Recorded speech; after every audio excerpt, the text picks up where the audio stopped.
ओम नमो भगवते वासुदेवाय। श्रीमद् भगवद गीता कोमल गीता अथ चतुर्थ अध्याय। आज हजुरहरु समक्षमा कोमल गीताको अध्याय 4 लिएर उपस्थित भएको छु। म टीका पौडेल। 4 अध्यायमा ज्ञान कर्म सन्यास योगको बारेमा वर्णन गरिएको छ। श्री कृष्ण भगवानले अर्जुनजीलाई भन्दै हुनुहुन्छ, श्री भगवान उवाच अधि अव्ययो योग मैले श्री सूर्यमा कहे, सूर्यले मनुमा त्यस्तै उनले इक्ष्वाकुमा कहे। भगवानले भन्नुभयो, त्रिकालमा नै अबाधित र नित्य यो कर्म योग मार्ग मैले सृष्टिको आदिमा सूर्यलाई बताएको थिएँ। भन्दै हुनुहुन्छ भगवानले, सबैभन्दा अगाडि मैले सूर्यलाई यो कर्म योगको बारेमा बताएको थिएँ भनेर। अनि भगवानले भन्दै हुनुहुन्छ, जो सूर्य छन्, सूर्यले आफ्ना छोरा मनुलाई र मनुले आफ्ना छोरा राजा इक्ष्वाकुलाई यस योगको उपदेश गरेका थिए। परम्पराले यो योग जाने राजर्षिले अनि त्यो योग अहिले धेरै कालले नासियो पनि। भगवानले भन्नुभयो, हे परन्तप, हे अर्जुन, यस्तै परम्पराले प्राप्त भएको यो कर्म योगलाई निमि आदि राजर्षिले पनि जानेका थिए। परन्तु धेरै काल भएकोले जुन कर्म योगको वर्णन गरेको धेरै समय बितेका कारणले गर्दा लोकमा त्यही योग अहिले नष्ट भयो, अर्थात् लुप्त प्राय भइसक्यो। तिमी भक्त सखा जानी उही योग पुरातन, बताए अहिले मैले यो रहस्य छ उत्तम। सब रहस्यमा उत्तम रहस्य सम्झेर उही पुरानो योग अर्थात् कर्म योगको मार्ग यस बखत तिम्रो अगाडि वर्णन गरेको छु। तिमी मेरा भक्त र सङ्गी हुनाले यस्तो गोप्य भन्दा गोप्य कुरा तिमीलाई मैले बताएको हुँ हे अर्जुन भनेर भगवानले यसरी अर्जुनजीलाई भन्दै गर्दाखेरि अब अर्जुनजीले फेरि अब प्रश्न गर्नुभयो भगवान श्री कृष्णजीसँग।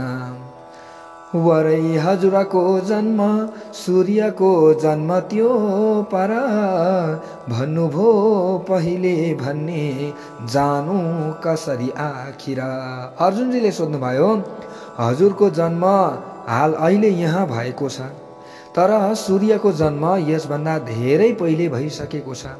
अब यस्तो दशामा तपाईले यो योग पहिले सूर्यलाई बताउनु भयो भन्ने कुरा म कसरी पत्याउँ, मैले कसरी जान्ने त्यो कुरा भनेर यसरी भनिसकेपछि अब फेरि भगवानले अर्जुनजीलाई भन्दै हुनुहुन्छ, श्री भगवान उवाच मेरा तिम्रा जन्म धेरै बितेका छन् परन्तप, जानेको छु सबै मैले जान्दैनौ तिमीले सब। भगवानले भन्नुभयो, हे परन्तप, हे अर्जुन, मेरो र तिम्रो अनेक जन्म भइसकेको छ। यो मात्रै जन्म होइन, धेरै जन्म बितिसके तिम्रो र मेरो। म ती सब जान्दछु, तर तिमी यो सबै कुरा जान्दैनौ। यति तिम्रो र मेरो फरक छ। अनासी छु अजन्मा छु, सर्वेश्वर पनि म छु, रही आफ्नी प्रकृतिमा मायाले जन्म धर्दछु। भगवानले भन्नुभयो, म सब प्राणीहरूको स्वामी र जन्म रहित छु, तर पनि मेरो आत्मा स्वरूपमा कहिल्यै पनि व्यय अर्थात् विकार हुँदैन। तथापि आफ्नै प्रकृतिमा अधिष्ठित भएर म आफ्नै मायाले जन्म लिँदै गर्दछु। जहिले धर्मको ग्लानि पापको वृद्धि देख्दछु, त्यसै बखतमा पार्थ अवतार म गर्दछु। भगवानले भन्नुभयो, हे भारत, हे अर्जुन, जहिले जहिले धर्मको ग्लानि हुन्छ र अधर्मको प्रबलता फैलन्छ, यानि कि धर्मको हानि हुन्छ, क्षय भएर जान्छ र अधर्मको मात्रै बढुवा हुन्छ भने त्यही बखतमा त्यही समयमा म आफै अवतार लिने गर्दछु। भगवानले यसरी भन्नुभयो, हरेक युगमा साधु रक्षा दुष्ट विनाशन, धर्मको स्थापना गर्न हुन्छु उत्पन्न अर्जुन। हे अर्जुन, साधुहरूको रक्षाका निमित्त, दुष्टहरूलाई नाश गर्नका निमित्त र युग युगमा चाहिँ हरेक युगमा धर्म स्थापन गर्नको निमित्तमा म अवतार लिने गर्दछु। भगवानले यसरी भन्दै हुनुहुन्छ।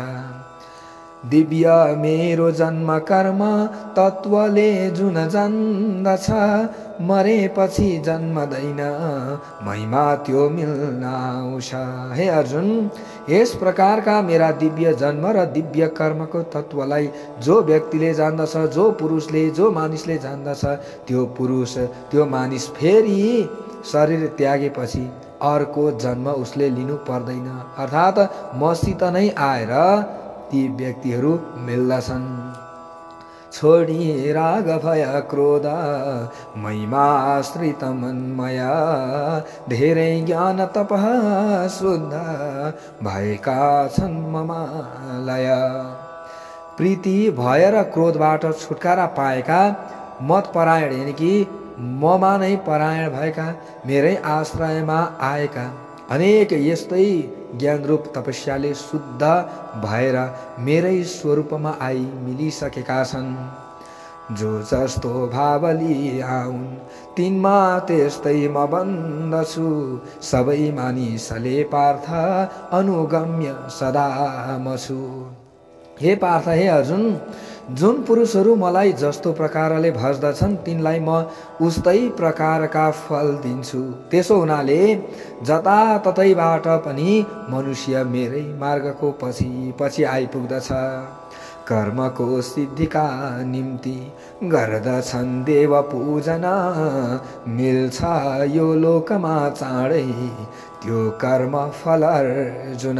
हे अर्जुन, कर्म बन्धनका नाश निमित्तक कर्म होइन, यानि कि कर्म बन्धनको नाश निमित्तको कर्म होइन कि केवल कर्म फलको इच्छा गर्नेहरू कर्मको फल चाहेर देवताहरूको पूजा गर्दछन्। यो ठिक छ, किनभने मनुष्य लोकमा कर्मको फल बहुतै धेरै चाँडो पाइन्छ। चार वर्ण रचे मैले गुण कर्म विभागले, कर्ता छु तै पनि त्यसको अकर्ता छु म तत्त्वले।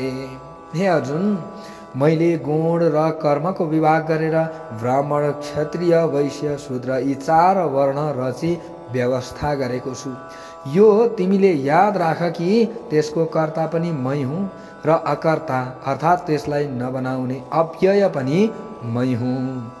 न कर्म फल चाहन्छु, न ममा कर्म लाग्दछन्, जानला मलाई जो यस्तो त्यसका कर्मादि छुट्दछन्।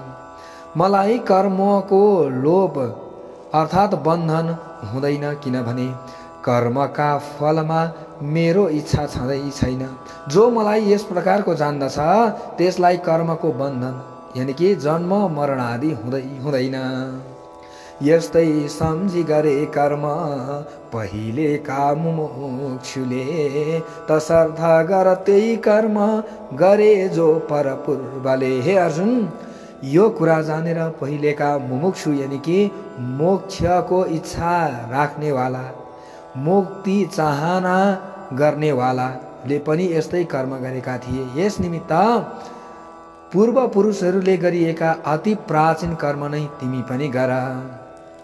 हुन्छन् कवि पनि मुग्ध कर्मा कर्म विवेकमा, त्यही कर्म भन्छु जो जानी पर्दैनौ पाप गर्तमा। यस विषयमा ठुला ठुला विद्वानहरूलाई पनि भ्रम हुन्छ कि कुन कर्म हो र कुन अकर्म हो। त्यसैले त्यस्तो कर्म तिमीलाई बताउँछु कि जसलाई जानी लिनाले तिमी पापबाट मुक्त हुनेछौ। रूप के कर्मको फेरि विकर्म र कर्मको, जान्नु पर्दछ यो तत्त्व अगम छ गति कर्मको। कर्मको गति गहन र जटिल छ। यसो हुनाले कर्म के हो, विकर्म अर्थात् विपरीत कर्म अथवा पाप कर्म के हो, अकर्म अर्थात् कर्म नगर्नु के हो, यो सब राम्ररी बुझ्नु पर्दछ। अकर्म कर्ममा जसले देख्छ कर्म अकर्ममा, त्यही हो बुद्धिमान योगी, त्यही कर्ता सर्वकर्ममा। हे अर्जुन, कर्ताका भावको अनुसार कर्ममा अकर्म र अकर्ममा कर्म पनि जसलाई देखा पर्दछ त्यो पुरुष सब मनुष्यमा ज्ञानी र त्यही युक्त अर्थात् योग युक्त र सम्पूर्ण कर्म गर्ने पनि ठहर्दछ। अर्थात् कर्म गरिरहे पनि आसक्ति नलिई गर्ने हुनाले कर्ममा अकर्म र कर्म नगरिरहे पनि इन्द्रियहरूबाट स्वभावैले एक एक कर्म भइरहेकाले कर्म देख्ने अर्थात् म केही गर्दिनँ यस्तो सम्झेर आसक्ति छोडी कर्म गर्ने पुरुष ज्ञानी योगी र सबै कर्म गर्ने ठहर्दछ। तैपनि भाव धेरै ठुलो हुनाले कर्मका बन्धन पाउँदैन। जो कर्मको सुरु गर्छ काम संकल्प वर्जिता, ज्ञानले कर्म पालेको त्यही हो योग्य पण्डित। जसका समारम्भ अर्थात् उद्योगहरू फलको इच्छाबाट रहित छन् र जसका कर्म ज्ञान रूपी अग्नि रूपले भस्म भएका छन्, त्यस्तो पुरुषलाई नै ज्ञानी पुरुषहरू पण्डित भनेर बताउँदछन्। छोडी कर्म फलासक्ति जो छ तृप्त निराश्रय, त्यो गरोस् तापनि कर्म केही गर्दैन निश्चय। कर्म फलको आसक्ति छोडेर जो सधैँ तृप्त र निराश्रय छ, अर्थात् जो पुरुष कर्म फलका साधनको आश्रय गर्ने यस्तो बुद्धि राख्दैन कि फलानु कार्यको सिद्धिका निमित्त फलानु काम गर्दछु, तब भन्नुपर्दछ कि त्यसले कर्म गर्न लगाइरहेको भए पनि केही पनि गरेको ठहरिँदैन। चित्त बाँधी फलासक्ति नली छोडी परिग्रह, देहले कर्म गर्दैमा पापको हुन्न निग्रह। फलको कामना अथवा वासना छोड्ने चित्तलाई संयमन गर्ने र सारा सङ्गलाई त्याग गर्ने यस्तो मानिस पुरुष शरीर अर्थात् शरीर या कर्मेन्द्रियहरूबाट काम गर्दैमा पाप भागी हुँदैन।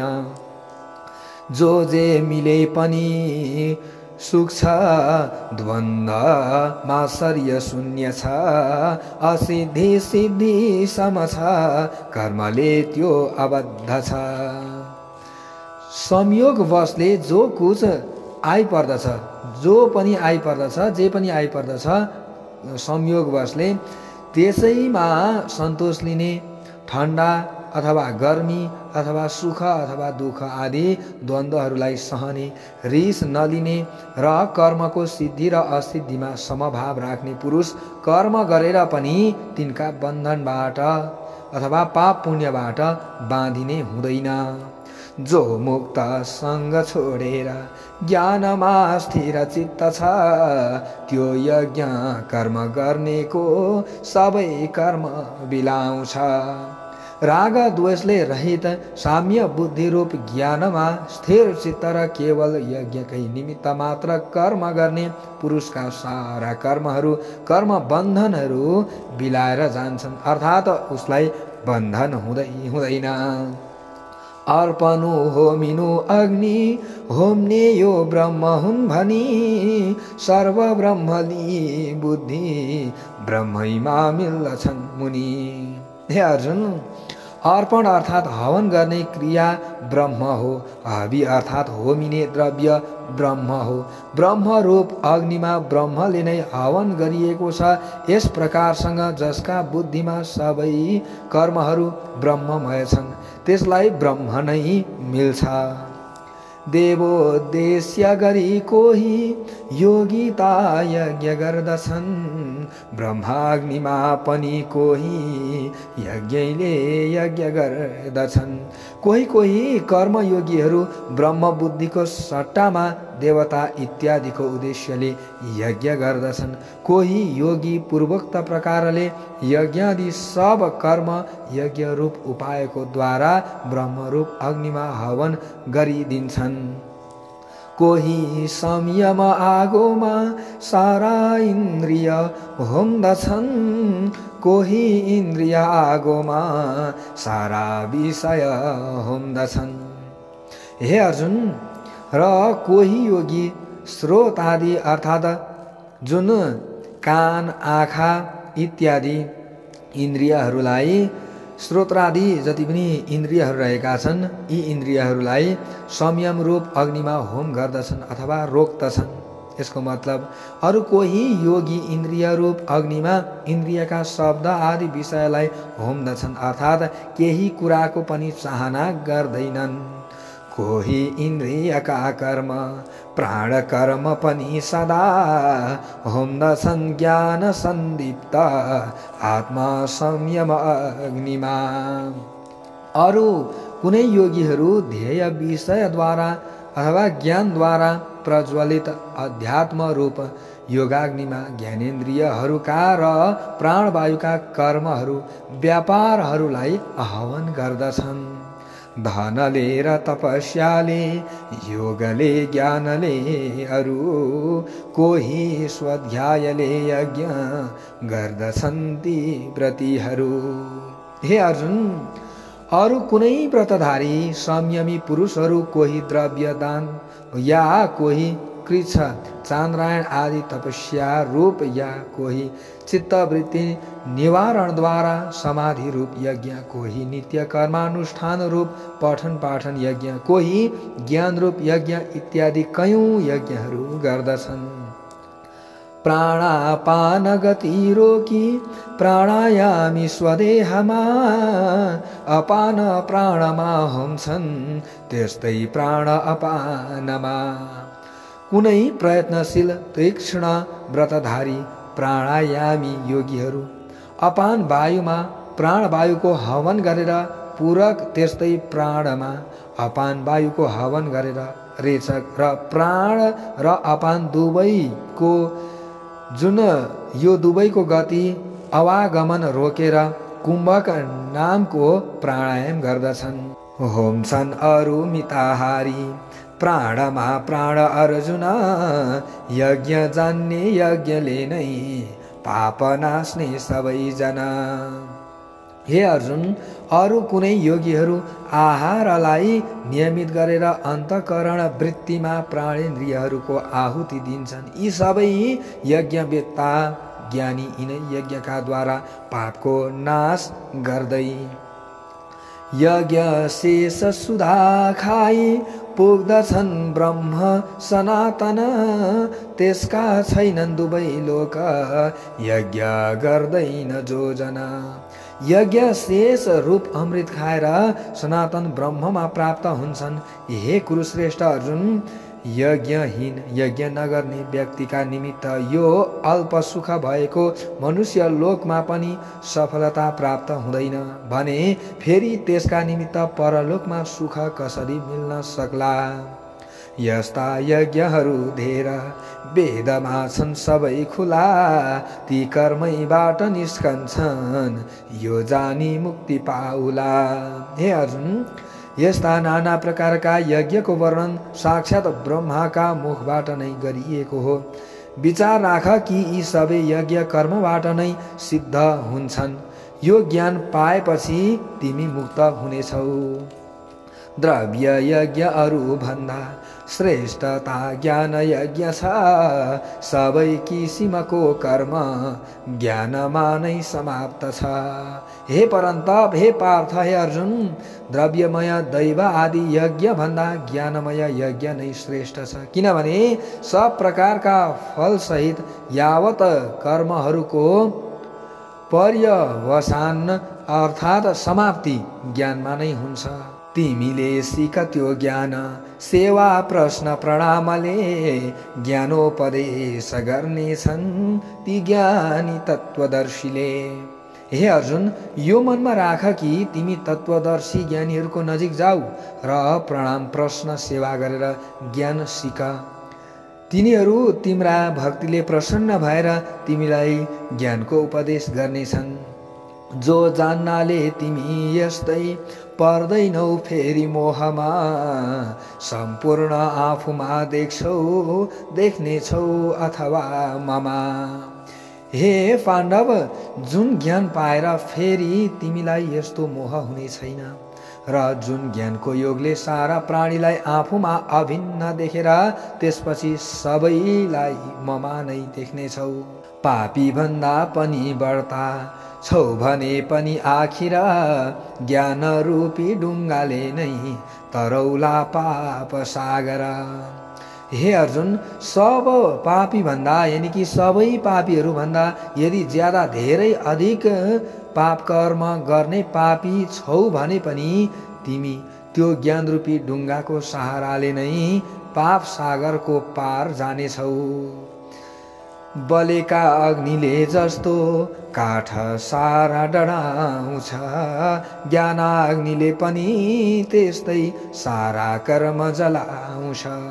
हे अर्जुन, बलेका अग्निले काठहरूलाई जसरी भस्म गर्दछ त्यस्तै यो ज्ञान रूप अग्निले पनि सबै कर्मलाई अर्थात् पाप पुण्य रूप बन्धनहरूलाई जलाइदिन्छ। ज्ञान जस्तो कुनै छैन पवित्र यस लोकमा, त्यो ता समयले योगी आफै पाउँछ आफूमा। यस संसारमा ज्ञानले समान पवित्र वस्तु अरू कुनै छैन। मोक्षको इच्छा राख्ने योगीलाई कर्मयोग सिद्ध भएपछि मौकाले आपसे आप त्यो आत्मज्ञान प्राप्त हुन आउँछ। सधैँ तत्पर श्रद्धालु संयमी ज्ञान पाउँछ, ज्ञान पाएपछि चाँडै ठुलो शान्ति उदाउँछ। हे अर्जुन, जो श्रद्धावान पुरुष इन्द्रियहरूलाई वशमा गुरुजनका आज्ञाको पालना र सेवा गरी त्यही ज्ञानको पछि लाग्दछ, त्यसले ज्ञान पाएर चाँडै नै शान्ति पाउँछ अर्थात् मुक्ति पाउँछ। श्रद्धाविहीन अज्ञानी संशयीको विनाश छ, न त्यसको छ दुवै लोक न त्यसको सुख खास छ। भगवानले अर्जुनजीलाई भन्दै हुनुहुन्छ, तर ज्ञान र श्रद्धा नभएको शङ्काधारी जो व्यक्ति छ, पुरुष छ, त्यो नष्ट हुन्छ। सन्देह मान्ने व्यक्तिको यो लोक वा परलोक कहीँ पनि असल हुँदैन, उसलाई कहीँ पनि भलो हुँदैन, त्यसलाई कहीँ पनि सुख मिल्दैन यदि शङ्का मात्र गर्दछ भने। योगले कर्म नाशेको ज्ञानले नष्ट संशय, आत्मज्ञलाई ती कर्म बन्ध छैनन् धनञ्जय। हे धनञ्जय, जसले कर्मयोगको आश्रय गरेर ईश्वरमा कर्महरू समर्पण गरेको छ र ज्ञानले जसका सब सन्देह मेटिएका छन्, त्यस्तो आत्मज्ञानी पुरुषलाई कर्मका पाप पुण्य रूप बन्धनले बाँध्न सक्दैन। तस्मात् अज्ञानले जन्य सन्देह मनको सब, ज्ञान तरवारले काटी योगली उठ पाण्डव। हे भारत, हे अर्जुन, यस निमित्त यस कारण आफ्नो हृदयमा रहेको र अज्ञानबाट उत्पन्न भएको यो सन्देहलाई ज्ञानरूप तरवारले काटेर कर्मयोगको आश्रय गरेर अनि युद्धका निमित्त खडा हौ। तिमी युद्धका निमित्त अगाडि बढ, तयार हौ भनेर यसरी भगवानले अर्जुनजीलाई भन्नुभयो। चौथो अध्यायमा, 4औं अध्यायमा। इति नेपाली भाषामा कोमल गीता ज्ञान कर्म सन्यास योग चतुर्थोऽध्याय।